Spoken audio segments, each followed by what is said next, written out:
Ongi etorri, bienvenidos a todos a esta nueva edición de Desayunos Horizontes, en la sección Horizontes Latinos. De nuevo este año con 14 películas, panorama de lo mejor del cine latinoamericano del año. Y empezando ya con cine chileno. La película que ha inaugurado esta sección es El Club de Pablo Larraín. El director de la película está con nosotros. Bienvenido, Pablo. Por favor, muchas gracias a ustedes por la invitación. Bueno, esta película viene con muchos honores, puesto que el cine chileno ha sido galardonado en Berlín este año. Has estado tú y también Patricio Guzmán. O sea, habéis arrasado con todo. Sí, es un buen año para el cine chileno y para el cine latinoamericano, diría yo. En Berlín, efectivamente, hubieron 3 premios para película latinoamericana. Y ahora en Venecia... Han repetido. Pablo Trapero, claro, tuvo el premio al mejor director. Y la venezolana. Y la venezolana tuvo el León de Oro, es un año... Que la tenemos también aquí en nuestra selección. Sí. Bueno, esta es tu quinto largometraje de ficción, desde 2005 que empezaste con La Fuga, una película un poco extraña sobre la obsesión de la música, pero siempre tus películas luego son sobre obsesiones. En este caso, esta película, el tema, vamos a ir directamente al tema, es la Iglesia Católica y la pederastía en la Iglesia Católica. Es decir, ¿cómo has llegado a ese tema? ¿Cuál ha sido la motivación? Bueno, siempre me ha parecido muy inquietante pensar en cómo la Iglesia resuelve sus problemas, ¿no? Cómo tiene una suerte de lavaderos humanos en donde los curas que tienen problemas, no solamente son problemas de connotación sexual, sino que problemas de distinta naturaleza, son enviados a unas casas de retiro, digamos, una especie de cárceles con las puertas abiertas, a expiar sus pecados, a eludir a la justicia y básicamente a esconderse, ¿no? Es algo que sucede hace muchos años en la Iglesia, es una práctica lamentablemente muy común y que básicamente consiste en evitar que un sacerdote que ha cometido algo que ellos consideran un pecado, pero que la sociedad civil considera como un delito, enfrente a la justicia a tiempo. Y por lo tanto se produce una especie de comunidad, una microcomunidad dentro de una casa que está aislada. Y siempre me pareció muy interesante la posibilidad de meter una cámara dentro de esas casas y a ver qué es lo que pasaba ahí y imaginar un poco desde la arbitrariedad de la ficción qué es lo que pasaría en una comunidad como esa. Tú mismo has estudiado en escuelas católicas, ¿has metido recuerdos de tu infancia ahí? Bueno, claro, por supuesto. Uno siempre carga con su biografía, ¿no? Yo tuve efectivamente una educación en colegios católicos y parte importante de esa memoria está en esta película. Pero el origen, como decías, es sobre todo una foto que habías visto de una de estas casas, pero no era en Chile, era en Alemania. No, un sacerdote de apellido Cox, chileno, que era de hecho un arzobispo de una capital regional de Chile, que es precisamente la región que más sufrió con el último terremoto de hace 2 días. Bueno, ese sacerdote fue acusado de abusos sexuales y antes de enfrentar a la justicia fue sacado de Chile y llevado a Alemania por su congregación, una congregación que se llama Schoenstatt, y viviendo en Alemania le tomaron una foto a la casa donde él estaba. Y era una foto de una casa muy bonita en una pradera. Era como una foto sacada de un comercial de chocolate, por ejemplo, parecía como algo así. Y me pareció muy increíble que alguien que hubiese hecho lo que este señor hizo pudiese vivir en esas condiciones. Y a partir de eso empezamos a darnos cuenta que ese tipo de casas existen en Chile y desde luego en España y en todo el mundo. Son casas que existen. El club, bueno, es un título muy irónico. El club creo que le querías llamar el Club de los Curas Perdidos. Porque precisamente el tema, todavía no lo hemos dicho, pero son estos curas desaparecidos, lo que para no perseguirlos penalmente en los tribunales, la Iglesia los hace desaparecer en estas casas. Bueno, sí, es un club. Los clubes tienen reglas, tienen miembros y tienen estructuras organizacionales en donde lo primero es respetar el club. Y, y claro, entiendo que pueda leerse como una ironía, pero también es un nombre preciso y es un nombre que evoca un poco hasta a esta comunidad de gente que en el fondo es un club de curas, como bien dices, perdidos. Yo conocí curas, gente muy respetable, muy honorable en mi educación. Gente que hasta el día de hoy creo que cumple un rol muy valioso. También conocí curas que, que están hoy día en la cárcel o con procesos judiciales. Y también conocí curas que nunca más vi, que nunca más supe dónde estaban. Entonces esta película es un poco sobre esos curas, sobre los curas que se perdieron. Este es de hecho un viejo proyecto que tú tenías y que lo has trabajado mucho con uno de los actores de la película, que es Roberto Farias, es decir, que es Sandokan en la película. Claro, es un proyecto antiguo que luego reflotó gracias a la ayuda de dos guionistas, de Guillermo Calderón y Daniel Villalobos, y que también se unió con una obra de teatro que hice, que es un monólogo en donde el personaje que es Roberto Farías, el que es Sandokan, habla durante una hora con la audiencia y da un poco testimonio de distintos tipos de abuso del cual habría sido víctima. Entonces, esto con la idea de esta casa un poco y la obra de teatro, surge lo que en realidad termina siendo la película. Sandokan, que es un nombre bastante irónico también. Sí, es un nombre real, la verdad, que es un nombre que el actor conoció a un niño Sí, que era de la periferia de Santiago. Hay que decir que la gente se ríe bastante en la película. La película tiene una fuerte ironía, humor negro. Ahí es muy patético lo que vemos, pero en la sala se rió mucho la gente. ¿Te sorprende? No, no me sorprende que se rían, pero me sorprendió ayer que se rieran tanto. La verdad es que se rieron casi como si fuese una comedia pura y dura. Y lo que me parece fascinante es que se ríen de tal manera en que se sienten un poco incómodos. La risa es a menudo una risa nerviosa, efectivamente. Es una risa nerviosa porque donde lo que se ve es grave. Claro, entonces se ríen y la gente luego, mientras se ríe, se cuestiona si es que está bien reírse de eso o no. Entonces hay una duda moral sobre si es que es correcto reírse de algo sí o no. Y eso me parece muy interesante, porque entonces el espectador empieza a cuestionarse. Esta es una película de actores, como has dicho, que va a ser al comienzo de la teatral. Toda la parte interior podría ser una obra de teatro, efectivamente, lo que pasa en la casa. ¿Y cómo llegaste a ese casting de actores, aparte de Sandokan? Bueno, todos los actores que están ahí son actores con los que yo he trabajado muchas veces antes. Entonces, en el fondo es como un poco pensar a quién va a ser quién, digamos. Porque los actores siempre son prácticamente los mismos, ¿no? Somos como una compañía de amigos y la verdad es que son actores que tuvieron que confiar en mí esta vez porque yo no les pasé el guión, nunca leyeron el guión antes de la película, ni tampoco durante, solamente leían las escenas mientras íbamos filmando. Entonces creo que eso provocó algo muy interesante. Es decir, has trabajado con bastante improvisación, de hecho. Sí, es que la palabra improvisación es peligrosa, Sí. porque se entiende como decirle a alguien, mira, haz lo que quieras o haz esto de esta forma.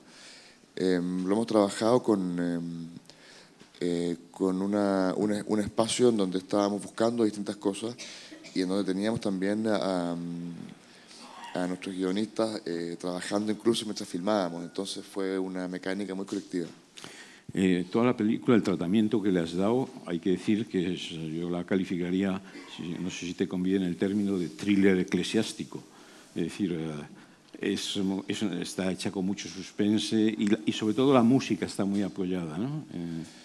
Sí, tiene una estructura un poco de thriller,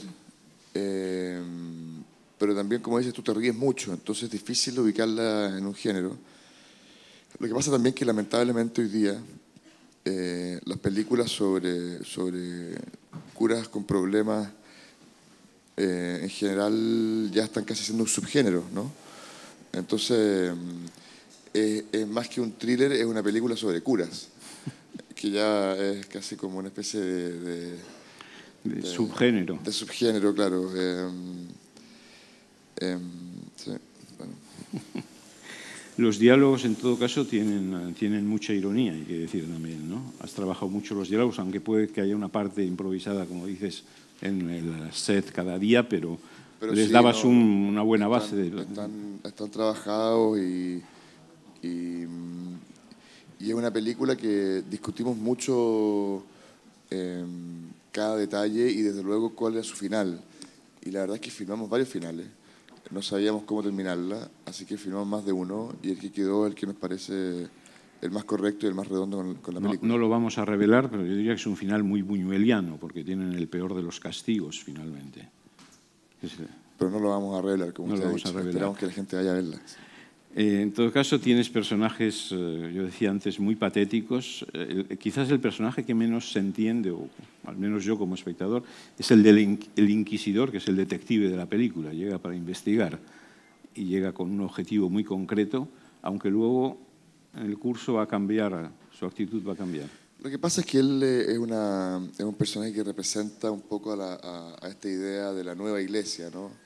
Esta iglesia que quiere cambiar ciertas cosas, que quiere renovarse, que quiere ser una iglesia más humilde, más cercana, y viene con ese objetivo y se topa de frente con un muro muy grande, que es la vieja iglesia, que es una iglesia que lleva 2000 años funcionando de una manera.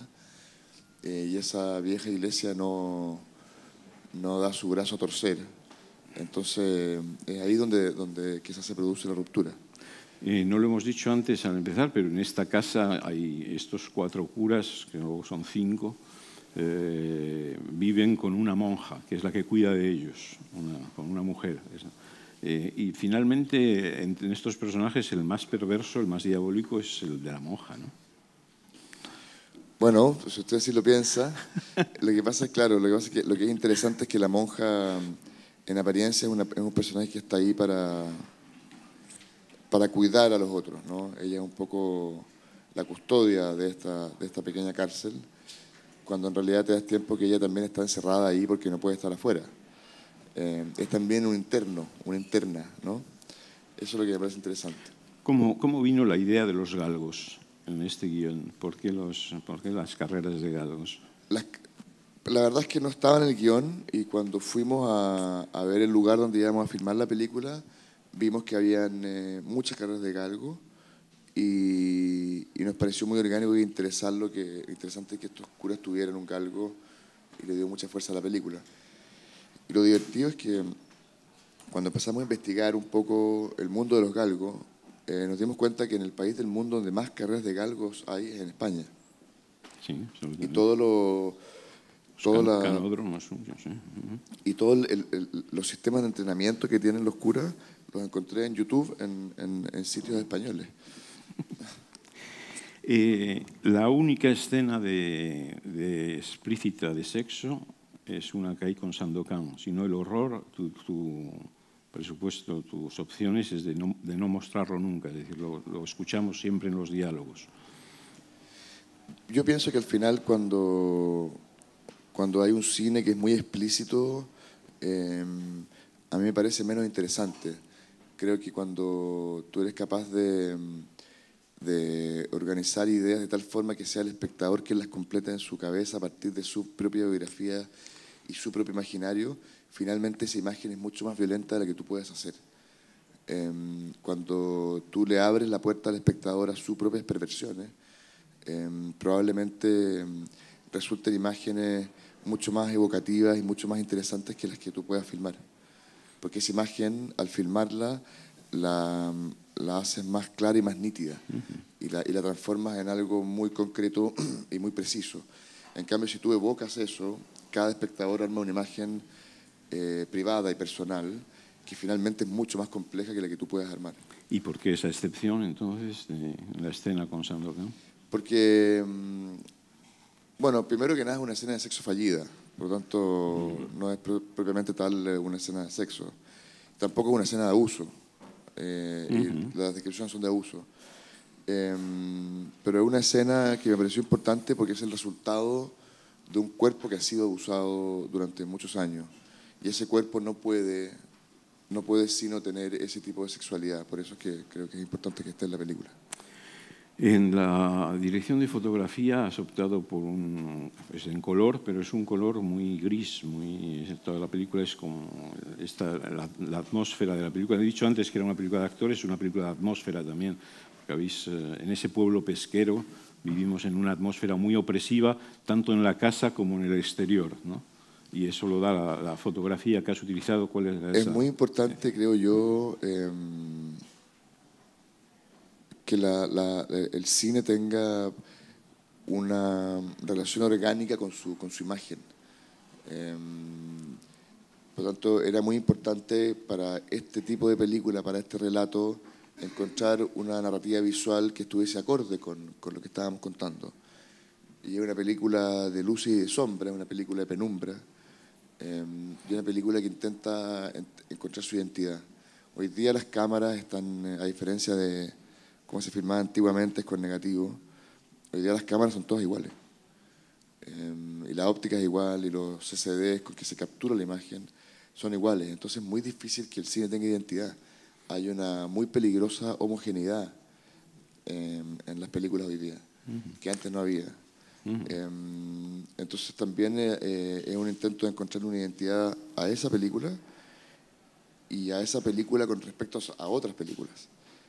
Creo que es importante hacer eso, porque incluso hoy día los programas de televisión, las series de televisión, están hechos con las mismas cámaras con que se hacen las películas. Entonces, todo se ve igual. Entonces hay un desafío también en encontrar una identidad visual para que la película tenga una vida propia, no solamente en su relato, sino que también en su imaginario visual. ¿Y cómo fue esa localización, ese lugar en que filmasteis? Bueno, es un pequeño pueblo que está en la costa de la zona central sur de Chile. Y yo la verdad veraneo muy cerca de ahí, entonces voy a ese pueblo a comprar, no sé, pan, pescado, otras cosas. Y siempre que iba me llamaba mucho la atención el lugar. Es un lugar muy, muy particular, muy extraño. Un lugar en el que viven pescadores y en el que siempre he tenido la sensación de que es un lugar en donde me imagino que es muy fácil esconderse. Si tú fueras un delincuente o alguien que es buscado por la justicia, si hay algún lugar en el mundo donde no te buscarían, sería ahí. Entonces, cuando pensamos dónde poner la casa, siempre fue como el más orgánico. Se llama La Boca, además, que es muy, muy interesante que se llame así el pueblo. El personaje este de Sandokan, es una cosa que te quería señalar, aparece un poco como un Cristo moderno, porque es una especie de el maldito en tu película, apaleado por la multitud. Sí. Hay varios elementos que intentan evocar como la estructura de Cristo y del Evangelio. Sí, bueno, es que es difícil hablar de ciertas cosas que uno espera que sea el espectador que las vea. Es un poco aburrido cuando los directores dicen todas las cosas, ¿no? ¿Qué te quería preguntar? Sí, bueno, se ha estrenado en Chile ya. ¿Y cuál es la acogida? Porque bueno, tenéis un país con una iglesia católica muy retrógrada, desde los evangélicos hasta el Opus Dei. La iglesia chilena no tiene nada que envidiar a la de aquí. Bueno, se parecen, por algo. Se parecen. Sí, efectivamente, es una iglesia muy potente, pero la verdad es que lo que la iglesia hace es que te ignora. Yo creo que la iglesia sabe perfectamente que si es que hablan de la película, lo que sea que digan, finalmente le van a dar más visibilidad. Y al hacer eso, seguramente le hacen un favor a la película. Entonces, lo que hacen es no decir nada. Pero por lo menos en la sociedad civil, en el mundo más laico, funciona muy bien la película. Ha funcionado bien. Sí. O sea que va a provocar debate, porque se habla del aborto, se habla de la pedofilia, se habla del celibato de los curas. A ver qué pasa en España. Se estrena el próximo 9 de octubre, muy pronto. A ver si se mueve el piso. A veces el cine sirve a eso también, ¿no? Pero poco. El cine ya escandaliza pues menos. Esta película se hubiese hecho hace 20 años, quizás hubiese sido así algo muy impresionante, pero hoy día, ¿te acuerdas tú de alguna película reciente que haya provocado algún gran problema, algún gran escándalo? Es verdad que recientes menos, pero yo pensaba en Costa Gavras, que sí provocaban mucha polémica, siempre sus películas invitaban el debate político con sus películas. Pero estás hablando de películas hechas a mediados de los 70. Sí. Claro, hace 30 años. 40. Sí, sí. Ya para terminar, bueno, hemos citado La fuga, luego has hecho Tony Manero, Postmortem. Después dice No, ya no, el club. No, que has pasado en Cannes, estuviste aquí 1000 veces. Todas estas películas tuyas, bueno, tú eres un chico que viene de una familia de derechas, si tengo bien entendido, en Chile, y sin embargo todas tus películas, sin ser militantes ni políticas, siempre tienes historias humanas con minúscula, pero con la historia con mayúscula detrás como telón de fondo. Sí, me crié en una familia donde el ambiente político siempre fue muy fuerte. Y hay gente de todos lados, la verdad. Y efectivamente, sin que fuera muy consciente, siempre termino lidiando con temas políticos. Quizás porque lo que más me atrae es como la impunidad, seguramente, que es lo que podría ser quizás el tema que atraviesa mi trabajo, creo yo. Las estructuras de poder permiten en general que haya cierta gente que esté más privilegiada y que esté más protegida frente a la ley, frente a sus propios delitos o sus propios crímenes. Y eso hace también que hayan, por lo tanto, víctimas que tengan un destino y una suerte distinta. Esa estructura de poder que permite ejercicios de impunidad tan definidos y tan claros, me parecen muy interesantes y sumamente violentos. Y me parece imposible, por lo menos para mí, no acercarme a eso y no trabajar desde ese punto de vista. Y si hay un denominador común, quizás son historias siempre de obsesiones, ¿no?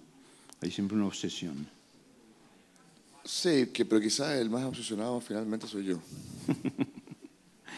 Pues te deseamos mucha suerte. Tienes proyectos detrás, ya se acabó otra película, creo, pero todavía no la hemos visto. No, estoy editando, así que sí.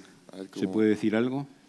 Es una película sobre Pablo Neruda y es una especie como de thriller policial en torno a su figura político-poética. ¿Sí? Muy bien. A ver qué pasa. Pues mucha suerte. Muchas gracias. Y vayan a ver esta película El Club de Pablo Larraín, película chilena en Horizontes Latinos. Esto es todo por hoy. Vamos a ver un extracto de la película.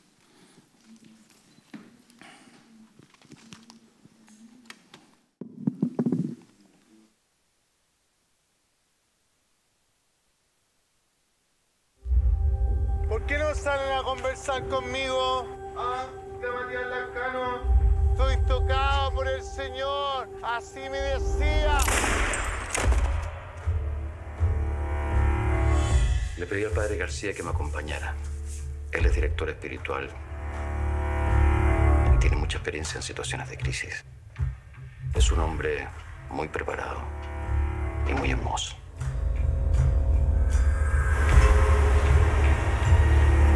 Padre, nosotros tenemos una vida buena acá. Nosotros llevamos una vida santa. Hermana, usted y yo sabemos por qué los hermanos están acá. Es un centro de oración y de penitencia. Lo que yo necesito saber es si ellos están conscientes de por qué están acá. La iglesia se lava las manos y nosotros quedamos como los chivos expiatorios. Vamos a tener que cerrar esta casita. Aquí no está Dios, padre. Esto es una cárcel. Si usted nos echa de aquí, yo voy a llamar a la televisión y voy a contar todo esto. ¿Ha pensado alguna vez que usted es un delincuente? Yo sé algo más que usted. Yo sé más que usted.